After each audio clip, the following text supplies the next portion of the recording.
Document, document, document. Wonderful people all over the world, welcome to Powerful Couple Journey, where we show you our day-to-day lives here in the US. In today's video, I am going to show you on how to get a J1 waiver through a do-it-yourself process. So let's dive in and let the journey begin. So for those who doesn't know me, my name is Emery Powell.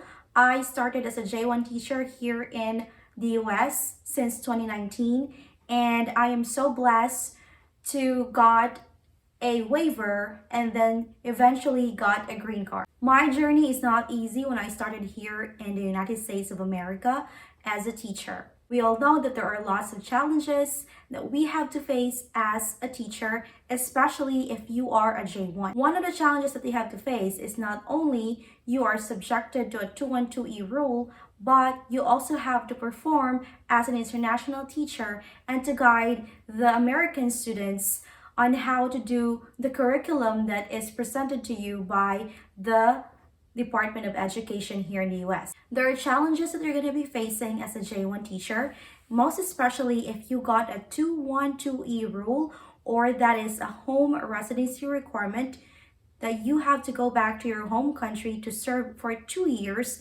before you will be given a green card or adjustment of status, most especially if you are married to a US citizen. As a disclaimer, I would like to let you know that I am not an immigration lawyer. This is not an advice for you. I am just sharing my experience and how I did my J1 waiver, do it yourself or DIY. For those of you who are interested in how I did my J1 waiver through DIY, I have a private Facebook group that I created, J1 Waiver Helping Hands, that gives you insight how J1 teachers like me had been searching for processes that they could relate and is able to help them if they could do it DIY.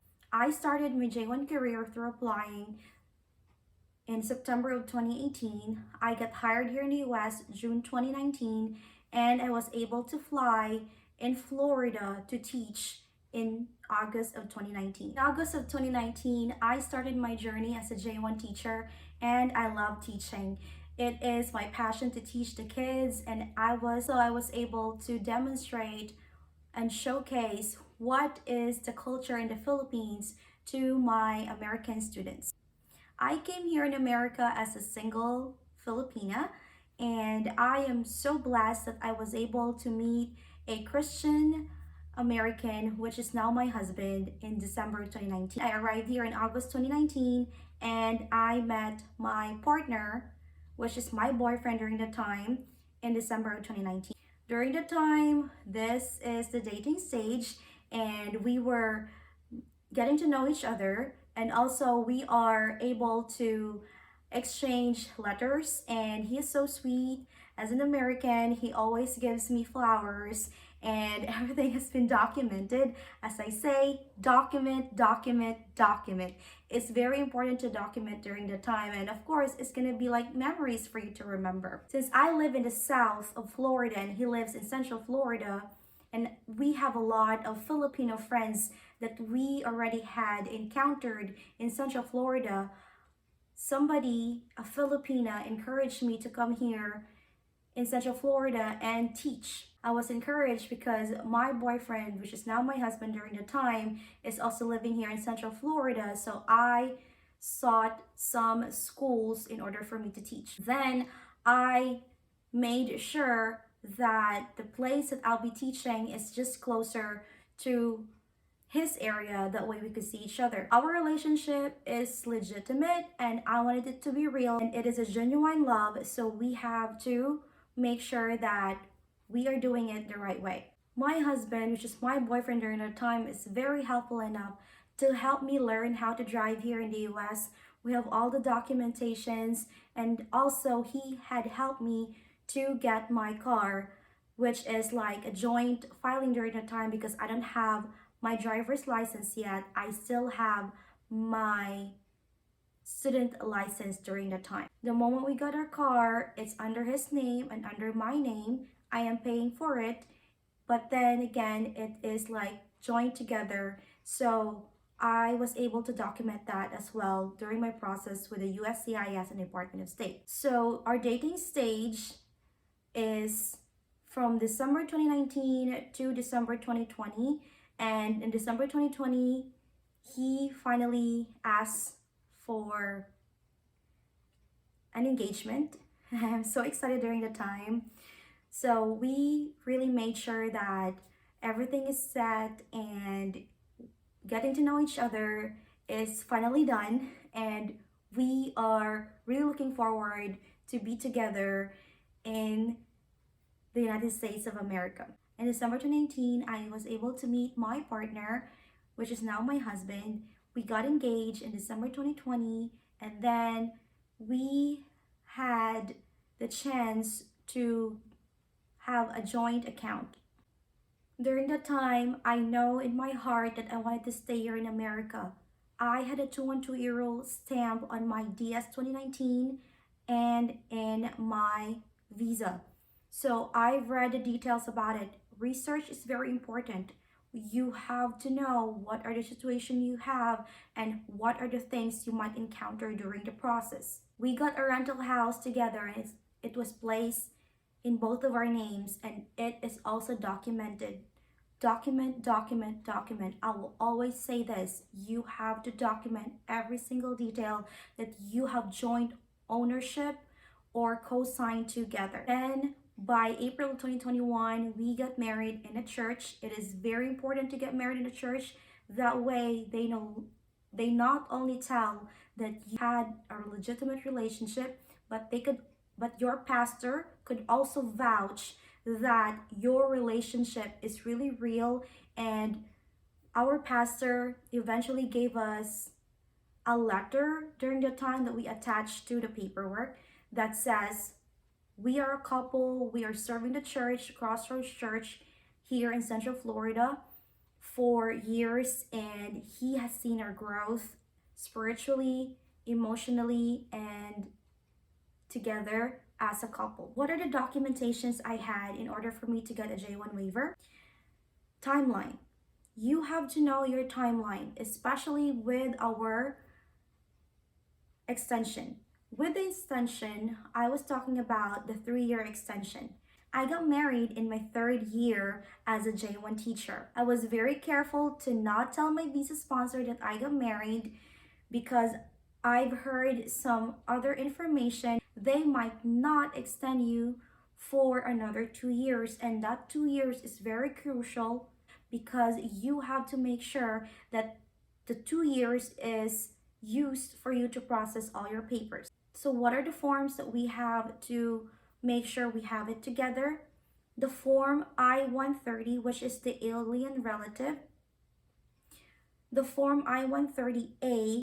We also submitted the I-612, Form I-485 with concurrent filing, with I-765 and I-131. I also submitted to the Department of State DS 3035 and advisory opinion. It is very important to submit an advisory opinion because that is a way for you to know if you are really subject to the 2-year home residency. I know that I am subject to it, but I just wanted to make sure that way there's no confusion for me and I have the fighting spirit to do this and be able to make it work. So what are the checklists in order for me to have the waiver? We have the proof of spouse citizenship, which is his birth certificate. If he has a passport, that is very important as well to show that he is really a US citizen. Copy of his birth certificate and your birth certificate as well. Copy of proof of marriage. We got married here in Florida, so we made sure we have plenty of copies, the original ones. That way, if there are things that the USCIS people or the USCIS immigration officer needs to have it in the original copy, then we can send it to them. We also have a filing fee for each of this. For the I-130, the I-130A is free. The I-485 If you submit the I-485 concurrent filing with I-765 and I-131, you don't have to pay for the I-765 and the I-131. And you also have to pay for the DS-3035. Advisory opinion is free. The only thing that you have to pay is once you mail it. It is very important to document each of it with a tab. I made sure that I have tabbings in each of the papers because I have seen a lot of people doing a DIY on their J1 waiver that they had put tabbings. The reason for that is it's very easy for the immigration officer to see and scan your papers if you have the evidences right after your statement of reason. If you wanted to know how I did the statement of reason, so what are the reasons that you wanted to put in your statement of reason?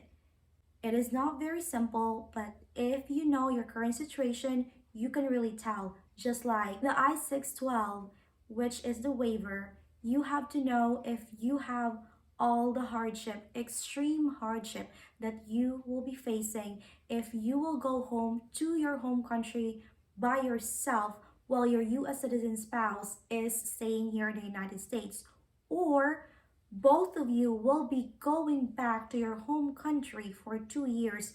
What would be the situation? So your grounds for hardship will be emotional hardship, financial hardship, medical hardship, language barrier hardship, employment hardship, psychological hardship, physical hardship, safety hardship, and more. It is very important to document each of this. You have to make sure that your waiver, your statement, your argument is your love story. You have to let the USCIS immigration officer or the Department of State officer see the struggle you have if you will fulfill your 212E rule. It's gonna be on the paper, so it's gonna be like your love story. Tell them how it would be detrimental to your relationship. Find the totality of circumstances. I always tell this to the private group we have in Facebook, which is a J1 Waiver Helping Hands, to make sure you see the totality of circumstances. Again, I'm not an immigration lawyer. This is just based on my experience. Some of the members we have in the J1 Waiver Helping Hands, they have their own lawyer, and it is very important to follow your lawyer's information because they know the law and they were able to have successful stories that they already been having in their office. So make sure to follow them if you wanted to have a lawyer or if you wanted to have a DIY or just get the information. It's better to know your situation and see the totality of circumstances, that it would be very detrimental for you to go back to the Philippines if you are from the Philippines or if you are from other countries and serve that 212E rule or 2-year home residency. There are a lot of things that you have to put as well. Letters from your friends, letters from your pastor. We did that one because we got married there and we are serving the church together. Take lots of photos. You also have to put like cards if you are still doing cards or video calls. Put the date. It's very important to put the date and document each part of that. Put the tabs. It's very important to document. Document, document, document. I will always say this. It's very important. That way you will not receive an RFE or request for evidence, because the request for evidence will delay your process for your waiver. So the other thing that you have to consider as well is the timeline for the waiver with the I-612 with the USCIS and the timeline for the DS-3035, which is in the waiver review division. You have to read their website. I know that the Department of State takes longer when it comes to the extreme hardship, which is now about 12 months, and it could change in few months from now. But again, if you document, you show them very well your situation through the paper, you stack all the evidences. It is very important to let them know your story. Then you might have the chance to not get an RFE or request for evidence, and your papers will go through very smoothly. Also, with each form like I-130, I-130A, I-485, I-765, I-131, DS-3035, and advisory opinion, through the website of uscis.gov, you would see all of the instructions for I-130 and how to file them, I-485 with concurrent filing for I-765 and I-131. You also have an instruction for I-612. You'll also have an instruction in how to file for your medical. And it is very important that you see and read all the details. I know it might be very confusing. That's why I have my own printer. I print that one, I highlight. I ask my husband for his ideas on how to get this one done. Even though he doesn't have any information, I do my research. Always do your research. Find groups about J1 waiver on social media. It could be YouTube, it could be Facebook group, because there are tons of information that you could use. And you are the one who knows the totality of your circumstances. You can do free consultation with a lawyer in order to know your current situation.